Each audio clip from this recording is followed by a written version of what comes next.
We are right on time, and we are now going to go into our policy block.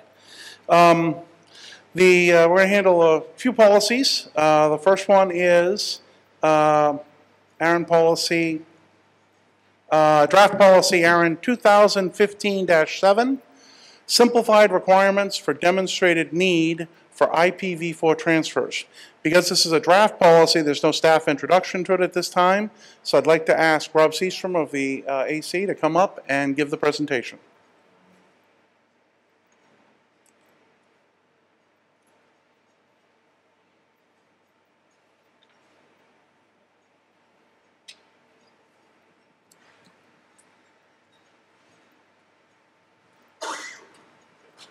This was after lunch.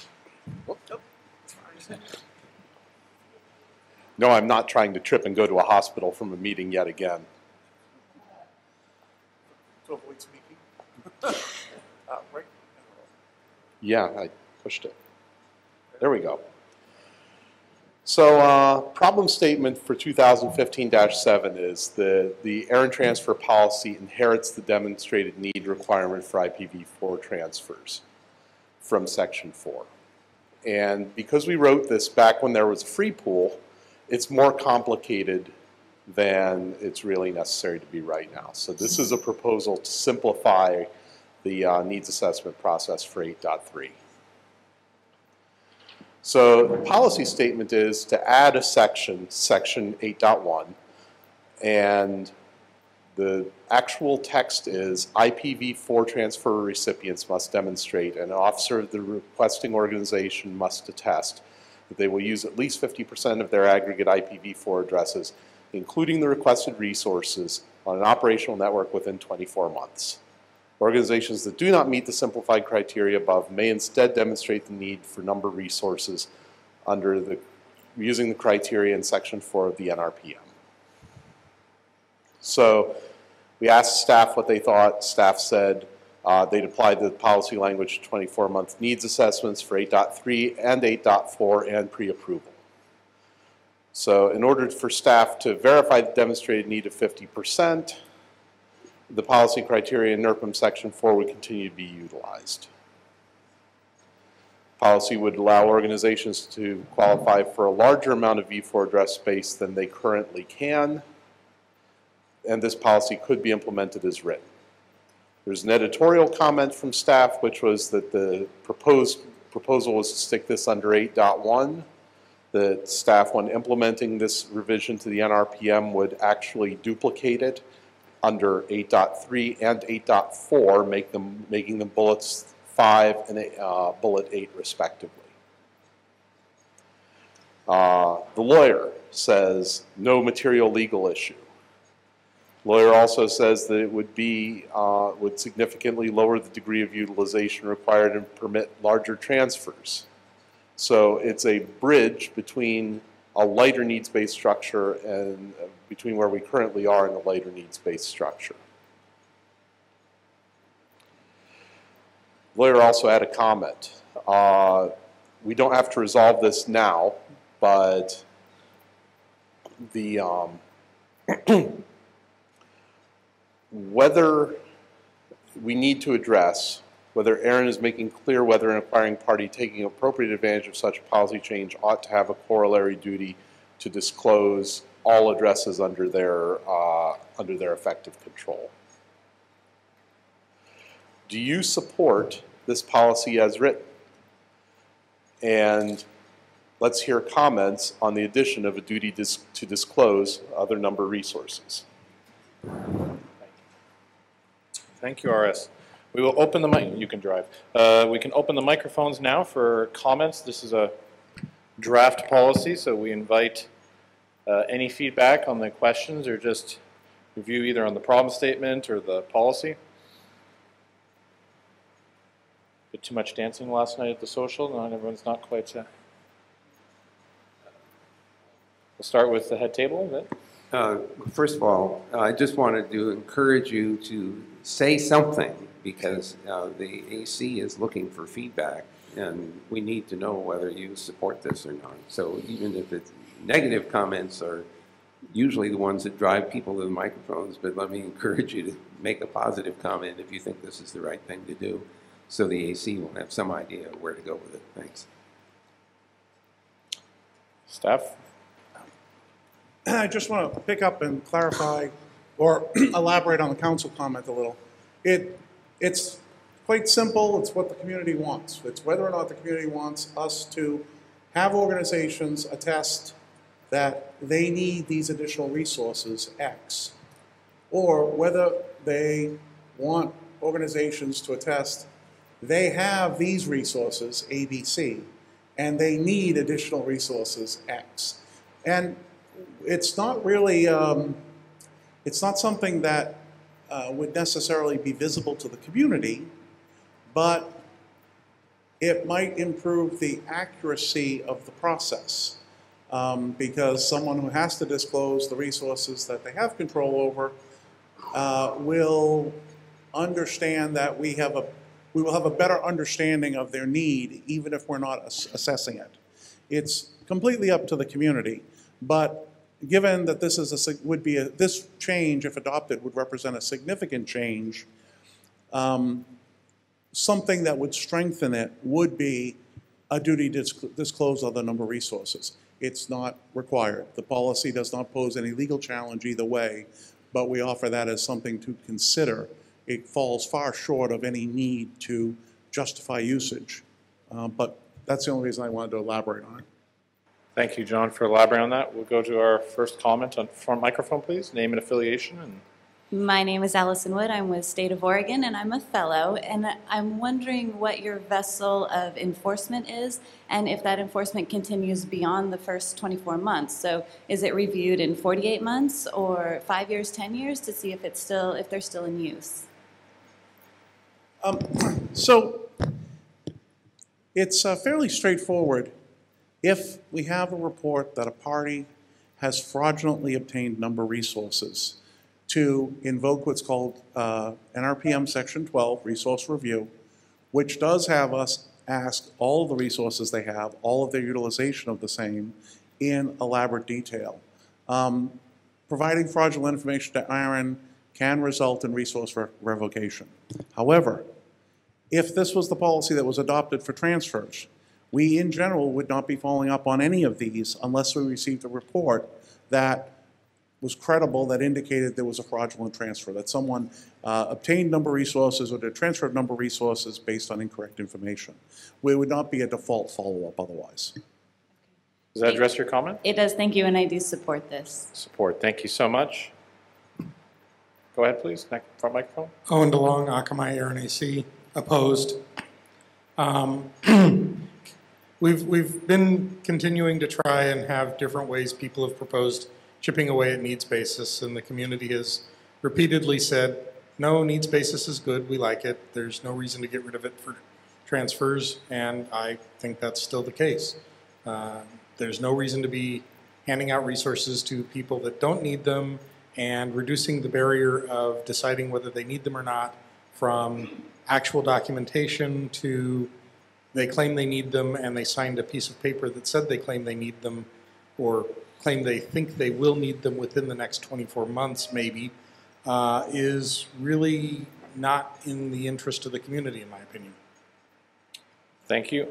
Did you want to respond? No. Okay. On the stage, Kevin Bloomberg. Kevin Bloomberg, the Wire NAC. In general, I do support this, but I just wanted to clarify. This is an and proposal, i.e., it will remove the other ways of doing it, and everything will be based on this way of handling it. No? Well, Do you want to address that, or?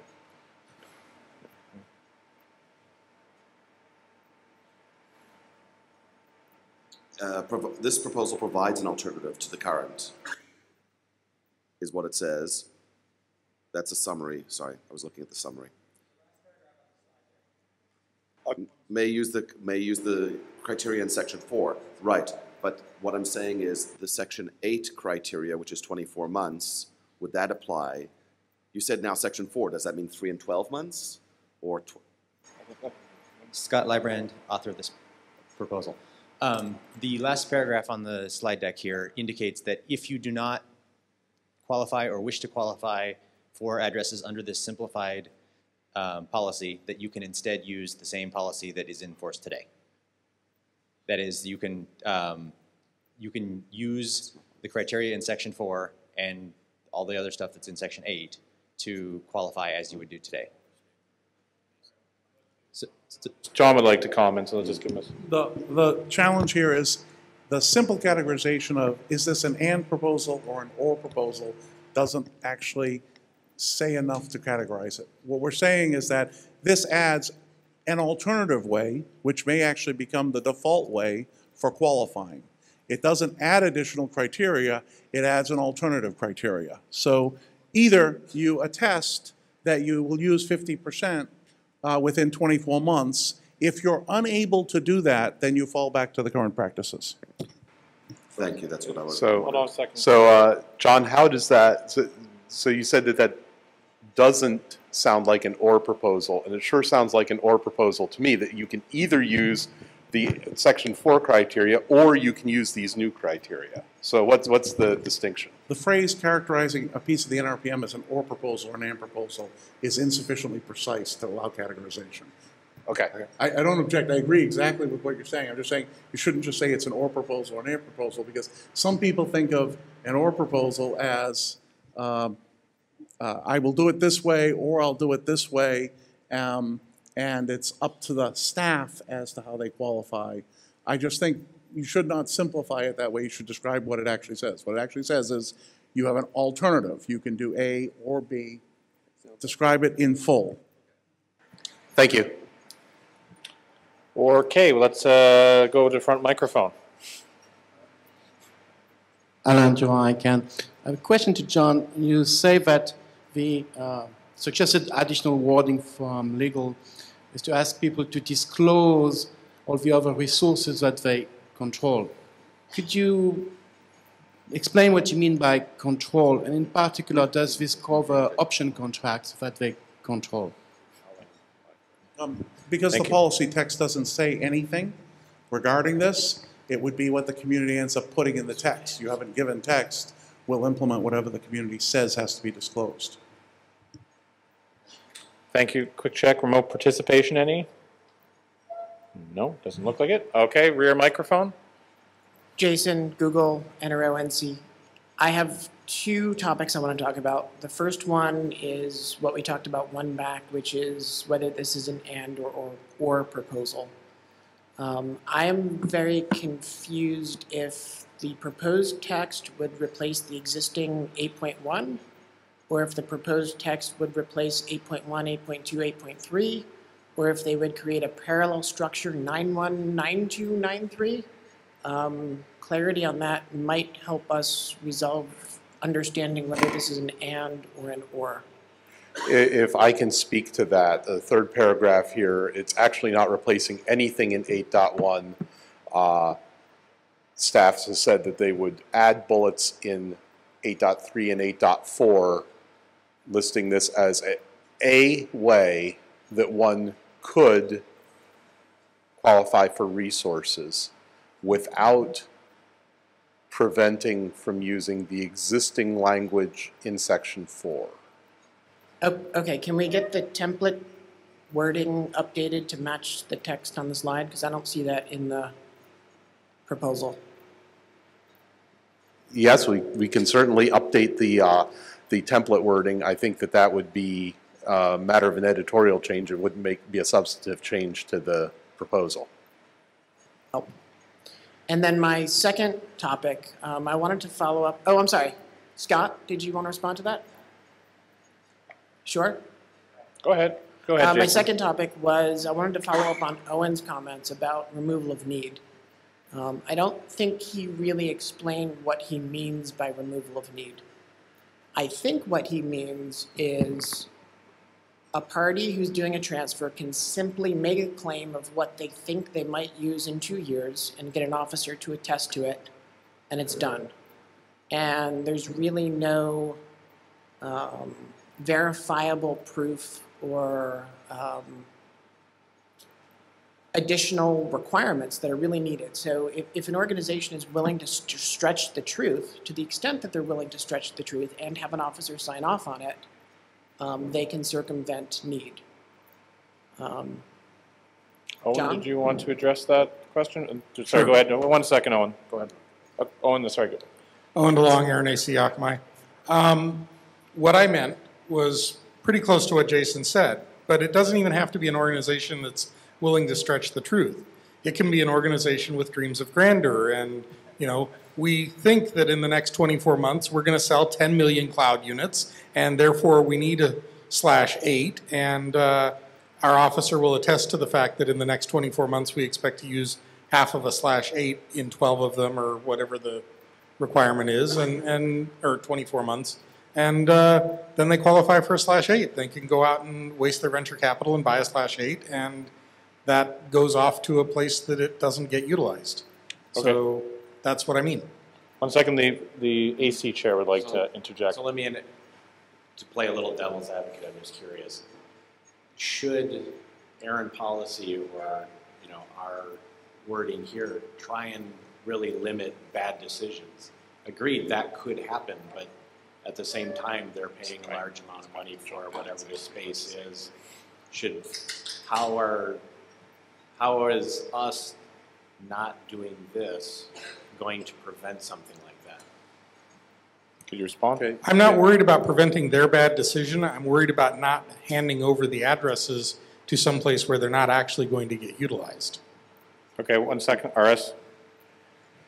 So I have a question for Owen, which I'd like answered in like 4 sentences or less, because we could talk about this all afternoon. What level of technical or business vetting do you believe is appropriate when someone comes to ARIN saying, I want fill in the blank number resource? I don't see a problem with the existing policies. I believe they're working just fine on that. Okay, thank you. Okay, hold on 1 second. Well, wait. Vint, did you have still a question? Well, there's 2 things. First of all, no one is really perfect at predicting the future, so almost anyone could make a reasonable estimate and then turn out to be wrong. But I actually have a nit which I'd like some help with. I'm looking at section 4.3.3, utilization rate. And yesterday we talked about removing the 25% immediate utilization rate and left only the 50% utilization within 1 year. If I've understood correctly, in this proposal, you either say you could utilize 50% in 24 months or 50% in 12 months. And so it's very funny to imagine that if you couldn't satisfy 50% in 24 months, how could you satisfy 50% in 12? John? So recognize that this would be a criteria that's applied if someone wanted to and would have an officer attest to it, would be preemptive. If they qualified by this, they'd be fine. Otherwise, they go back to Section 4. Now, Section 4 has end user and ISP and additional allocations. You're looking at end user initial. You're looking at one of the 4 pieces, right? So in that case, by the way, it is possible that someone may say, I'm going to follow the normal process of NRPM 4 because I don't have an officer I can reach who's willing to attest to any of this. He doesn't understand it. And they would go through that process. On the other hand, they may say, I do have an officer who's willing to attest. I do want to get a block that's so large I can only use 50% of it within 24 months, and they could use the simplified process. Okay? The simplified process would be what they'd use if they could. If not, they'd fall back to our current practices. I'm just sitting here wondering whether we should hire an IRS attorney to help us write these things. Okay, let's see if we can back this out. Owen, the NRPM was too long. yes, too short. Owen, you got the response you need from that? Okay, hold on. Jason, did that Owen address your comment? Yes, and I'll save my other concerns for... Would you like to state your opinion on the policy at this time? So I'm all in favor of simplifying the policy. I get that small organizations are having a hard time getting through this policy, and it's daunting. But I think this completely gives an end run around need, which is a bad thing when we're talking about a public good. I suggested an alternate simplification back in January, which was show that what you're holding is currently 80% utilized, and then you can double within the next 2 years. And at any time, you can again re-show 80% utilization and again double. And I also suggested that we probably have to deal with the slow start case. And I threw out the idea of maybe your first 24 needs no justification. You can get a 24 at holding nothing and then use it, show 80%, and then start doubling. And if your initial is more than a 24, you can do that under immediate need. So I think that is a very easy policy that people can navigate and get through and is a better solution than this one. And as such, I oppose the policy as written. Thank you, sir.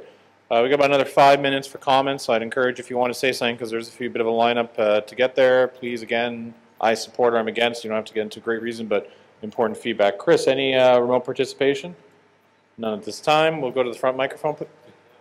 Okay. Need a microphone there, Chris. Christoph Blecker from the Walt Disney Company has a question. Would it be feasible for staff to do automatic follow-ups at the 24-month mark for people who take this option? And if the resource holder isn't utilizing 50%, then work with them to remediate. Having this automatic follow-up may curb delusions of grandeur, in quotes, as renumbering would be a possible consequence. This just came in like literally while you were asking. I sensed there was bits moving through the stream. John, comment? That it's not presently in the policy proposal, but if we're put in, staff would follow it. Okay. And we'll come back to the room, my front microphone. Hi. Chris Woodfield with Twitter. I'm currently, I'll admit to being more or less on the fence on the policy as written.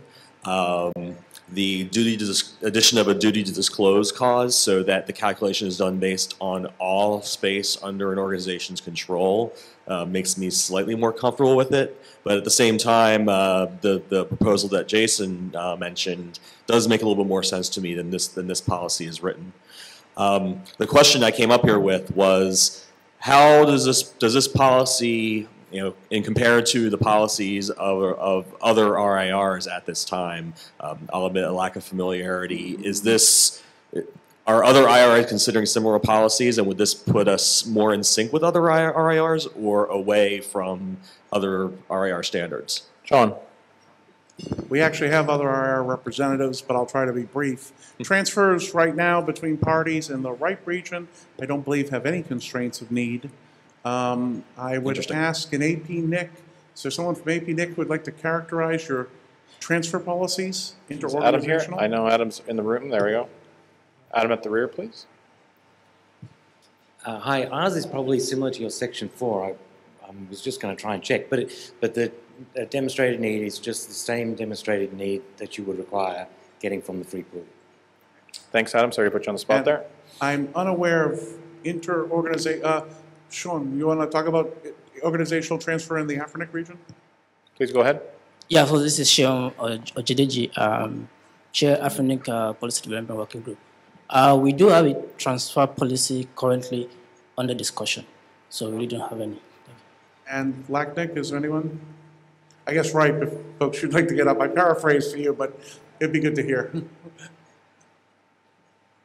Andrea Chima, RIPE NCC. You were correct, John. There is no need justification needed in the RIPE region with regards to transfers. Thank you. Thank you, everyone else who stepped up. That information is helpful. Thank you. From microphones? Sergio Rojas from LACNIC. We don't have inter-area transfer in our region. We have two proposals, but they return to the mailing list to be discussed. Thank you. Thank you to all the RS staff for a little on-the-spot feedback there. So if there's no further, we're going to go to rear microphone, please. Nice and quick. Charles Gucker, VMware. I support this policy as written. Thank you. If you wish to comment on this proposal, we are now starting to get a bit closer to the end of our time, so I would urge you to approach a microphone with due haste. Front microphone, please. John Springer, ARIN-AC. I would like to point out that this is a transfer policy, so that by definition, any addresses that are going to be handled by this policy are already not in use. So that the outcome of this policy, whatever it is, if it results in IP addresses being in use, it's a net gain of addresses in use. And anybody that wants to oppose it needs to come up with other reasons why that's a bad idea. And so far, I haven't seen any of those. So at the moment, I support the policy. Thank you, John. Rear microphone. Hello, this is Alan Barrett, CEO of Afrinic. I'd like to expand on what Sion said a minute ago. The Afrinic transfer policy is under discussion. We don't have one yet. And the proposal under discussion is needs-based, but it talks about a 24-month window. So they must demonstrate a need to use it within 24 months. Thanks. Thank you for that. Go ahead. David Huberman from Oracle. All right, let's talk about how policy works today, okay? Good. ARIN thinks about IP addresses as aggregates because ARIN has a mission for both conservation and aggregation, okay? We don't think about them in terms of 1 million IP addresses versus 1.1 million addresses. We think of them as /13/11/12s. We think of them on CIDR boundaries, and this is very important. Why? Because under existing policy, existing transfer policy, 8.3, it says you will use the requested IP addresses in 24 months. So if you request a /16, that says to ARIN staff you will use half of a /16 plus 1, or half of a 16, in 24 months. Because anything more than that, you needed a 16. If you don't use half, you could have gotten a 17. Okay? That's where the hard math falls. That justifies a 16 as opposed to a 15. This policy doesn't change that at all. This policy says you have to use 50%, you will attest, excuse me, that you will use 50% within 24 months, which is no different than what you're doing today, which is essentially attesting that you'll use it in 24 months. Those are the exact same things. This policy doesn't operationally, from an ARIN standpoint, change the way need is evaluated. It just clarifies some texts, and perhaps that's good. In favor or against? I'm a member of the AC. I will choose not to comment at this time? That's fine. I will do as the community so gathers consensus on. Perfect, thank you. John, did you go? Sorry. John. So in looking at the history of the policy proposal and the current text, I agree with Dave. It doesn't change the threshold, but our understanding of this policy proposal and what the staff assessment said is that we would accept any credible officer attestation as demonstrated need. Now, that's a slightly different operational practice than what we presently do, where it's not just what an officer will attest. We actually will ask for quite a bit of detail to get to our confidence level. And to some extent, this transfers that responsibility to the requester to say they have an officer attesting that they will use that amount. To be fair, it's impossible to demonstrate you will use a certain number of resources because you can't demonstrate the future. If you could demonstrate the future, you would be picking lottery tickets, but you can't. So no one can conclusively say they can demonstrate this. But with this policy, we would be accepting an organization's credible demonstration or credible plan for utilization with an officer attestation, and we would be accepting it based on the attestation at face value. I'd like to add one more comment following up on David's comment just now, which is that here in the future in 2016, a shade under 600,000 routes in the default free zone from where I sit with my underpowered personal routers that are memory constrained, aggregation is still a good idea. So I have two comments in queue. We are pretty much getting near the end of our time, but if you do have something you'd like to add, I encourage you to approach the mic so I can manage the time. Otherwise, let's go to our rear microphone. Jason Schiller, Google, ASOAC. I have a hypothetical question to try and understand this policy better.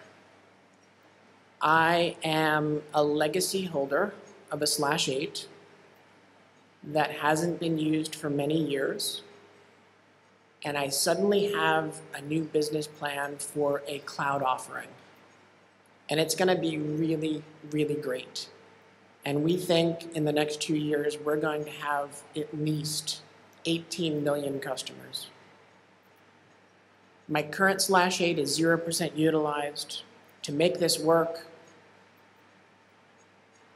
I need more than that. In addition to my currently held /8, which is 0% utilized, can I get approval for an additional /8 that I'm going to buy on the market with my money, and I pinky swear promise we really do think we're going to use it?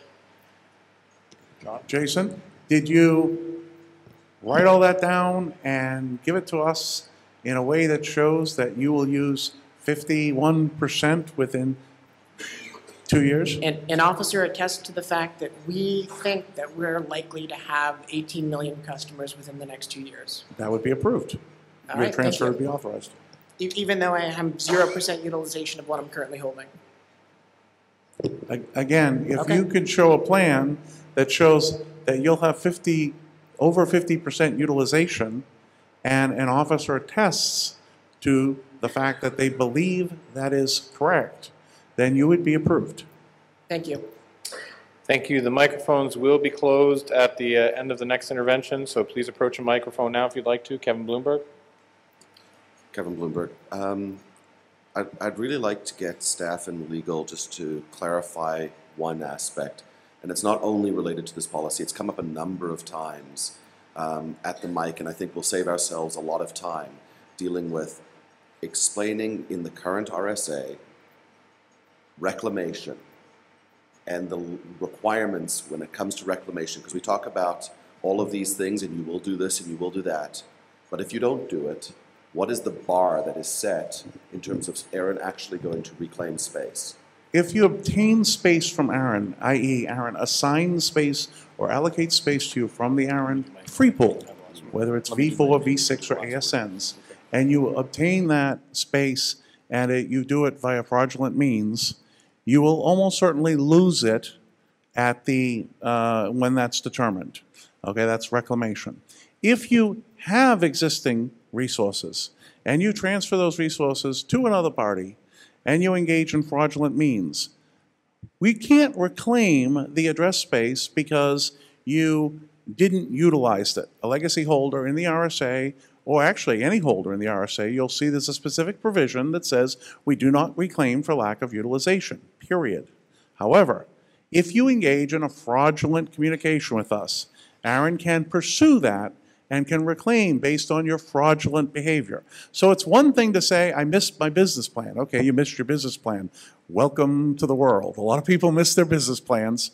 We all have invested in companies that have. The fact is that happens. However, there's a difference between I missed my business plan and I provided you fraudulent information.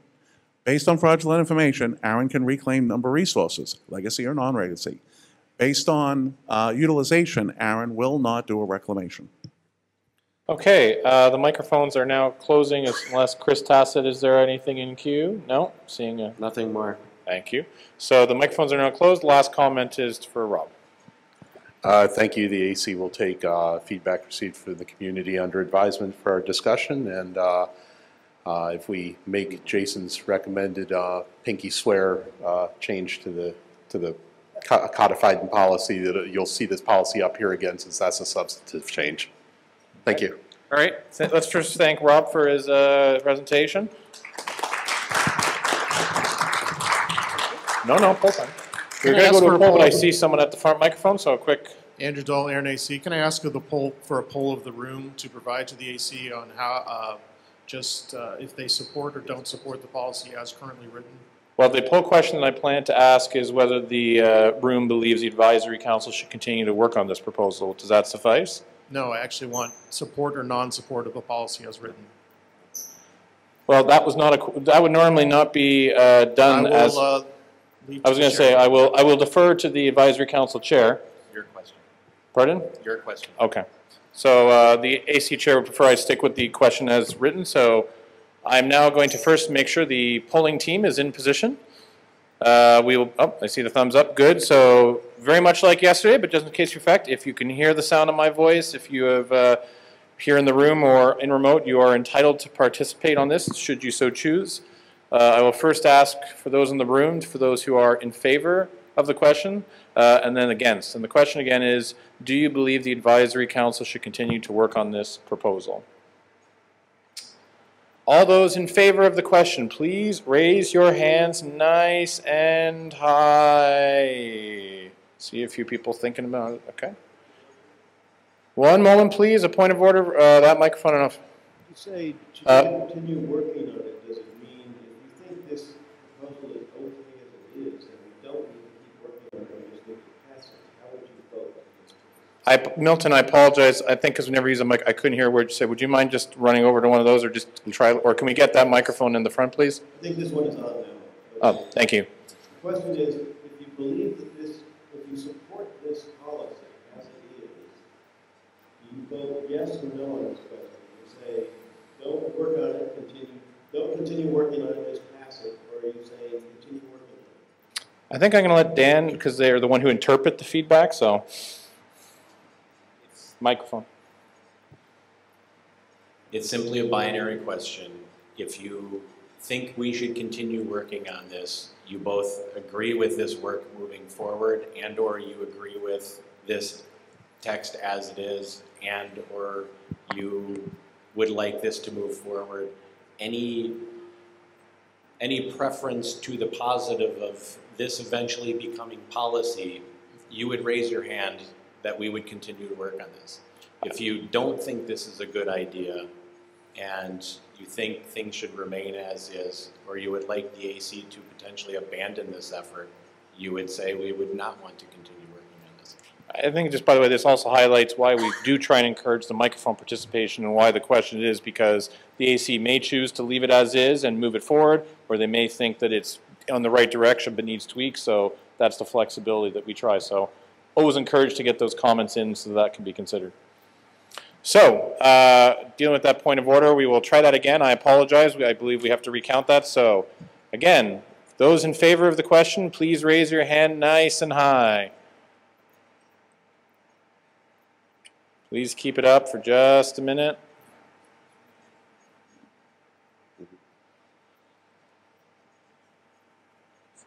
Just a few seconds here.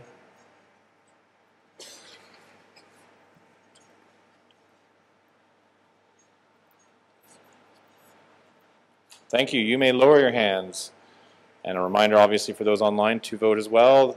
Those opposed to the question, please raise your hand nice and high and leave it raised. This takes a second. We have to make sure. Thank you. We'll just require a moment while we have the tabulation, because we also need to give a little bit of time for the remote participation, which not only takes a little longer, but the webcast, unfortunately, can sometimes have about a 30 to 60 second delay, so we just need to let them catch up to the future.